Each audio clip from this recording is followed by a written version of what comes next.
what's up guys? My name is TS Page and today I'm back with another video going over my first opinions on the Realm of the Mad God dungeon coming out for October, the Parasite Den.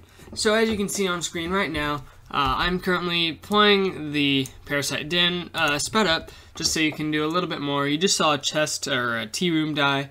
A treasure room is just a little chest in the middle of the room. It's not too creative, but I'm not going to get onto them too much. They might have just had to throw that in there, and maybe they didn't get a tea room completely done all the way, or that was their plan all along. But there is a little chest in the room spread out occasionally where there it's considered a treasure room, and the chest has a ton of health. I think it might health scale relative to the people in the dungeon, which I'll go into a little bit more later. Another thing, you just saw an 8-8 pop on the screen. Yeah. Well, now you did. I don't know. Yeah, I'm a little bit ahead on the video, or the recording, and then the video. Now I'm pretty much caught up, so you guys have no idea what I'm talking about right now, but it makes sense to me. Okay, so, now that we're done with that, you can see that this dungeon overall doesn't do a ton of damage from the enemies. The little barrels, they roll in the direction that you point them, or in that you shoot, and it's actually been tested by one of my friends. If you shoot by a barrel in a certain direction, then you can actually armor break enemies. So those barrels work on players as well as enemies. They do no zero base damage, so you can't kill enemies without getting a chance at soulbound, I guess. You can't only kill a boss with barrels because they don't do any base damage, but they do armor break you, which is very, very scary in this dungeon, because there's all the enemies in here do a high base damage, but there's not many enemies, or at least from the fast clearing that we did, that's what I perceived from it. So, now I want to get a little bit into the boss fight. On screen now, you see us get into the boss room. It was a pretty quick rush with all the people that were there. I didn't get any white bags this whole time, but so the boss fight's pretty simple. You usually just want to dodge all of the little tiny red pellet type shots. I don't know what they're exactly called, the projectile shape. But you want to avoid all of those possible, and then you also want to avoid the stuff that comes out of the walls, or the turrets in the walls. Those shots all do a good deal of damage, and they can all greatly hurt your character, and they have killed plenty of characters. As you saw in the last one that I ran, it killed us 8-8. So you have to be careful in this dungeon. There is a barrel that armor breaks in the boss room on each side, as well as a pet stasising little thing that opens up in the little pet stasis. But yeah, the boss fight's pretty simple. It health scales, which means if there's more people, then it'll have more health, and if it has less people, then it'll have less health. So depending on the size of the group, it might be easier with a smaller group than a bigger group, but because of the health. But yeah, I'm not exactly sure on how the health scaling details work, but that's what I've heard from it so far. So, yeah, another thing that I wanted to go over is you get an insane amount of fame from this dungeon. I'm currently playing on my archer. I cut off some of the first ones I did because I had no idea what I was doing, and I looked like a complete idiot.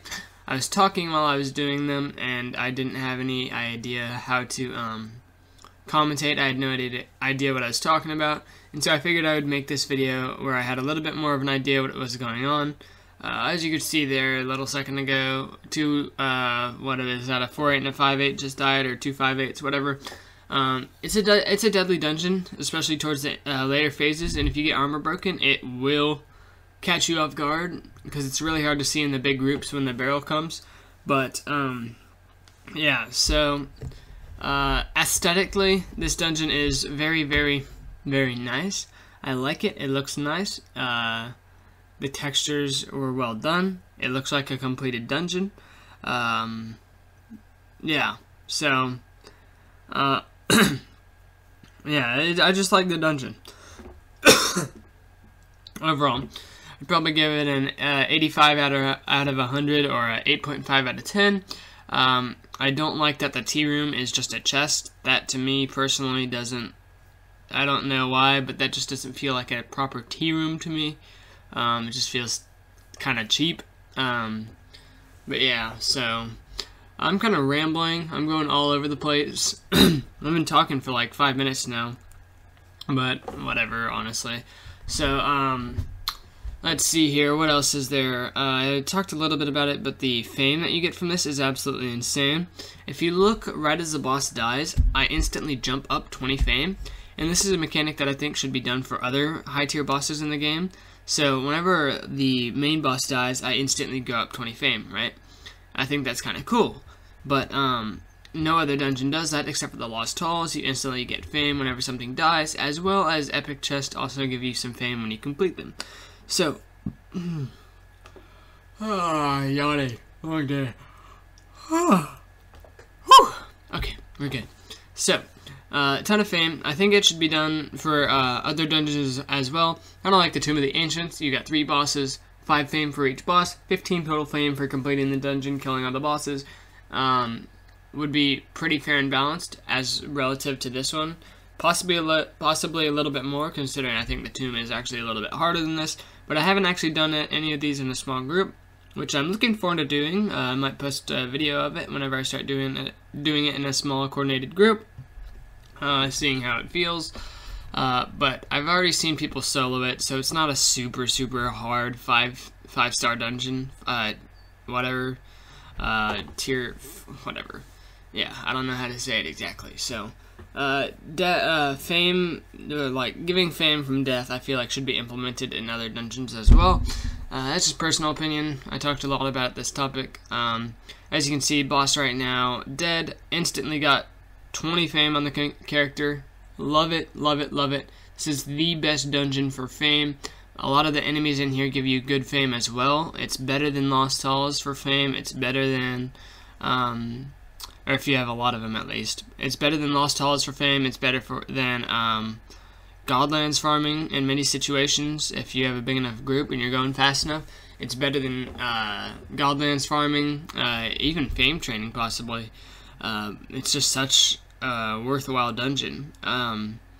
So yeah, I kind of rambled on for a while now, so we're going to try and make this ending section for me as short and concise as possible, just to where, like, it's, like, just an overall summary of what I think. So, 8.5 out of 10.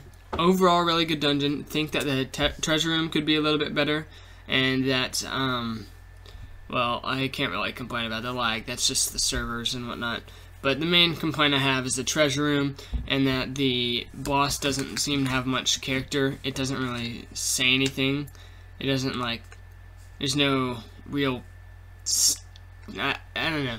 I just can't get a connection to it. Overall, it's a great dungeon. I still love it. 85 out of 100 is not a bad grade, but there's something I can't connect with.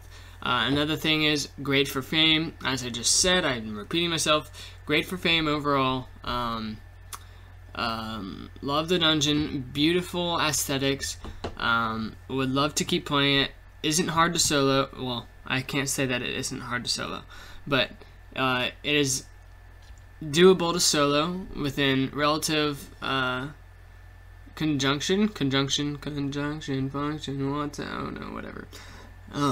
But yeah, it's relatively doable, and the time and effort that they put into it after the Halloween trailer that they did, I made the first reaction to it. I think they put in a lot more work. They made it harder. The portal looks nicer than it did in that from the short clip I did. It drops mana. It's a high tier dungeon. I could see it being done relatively well in small groups. Overall, great design. I still don't know 100% how I feel about it. I might make a follow-up video to this one, doing a guide, even though that's Bikiri Box's things. Yes, I know. But I think it'd be kind of fun to try and do a guide, maybe not. I don't know. But, yeah, that's most of the stuff I've got for this. I kind of rambled on. I hate to ramble. I don't like having unscripted videos, but I've took the pre-SAT today, and I was just super busy, and blah, blah, blah, blah, blah, blah, blah. Ugh. Alright. I've wasted enough of your time. You probably want to watch other Parasite Dungeons videos. So, get to it. That's all I got for this video. Hope you enjoyed. My name's CS Page, and peace.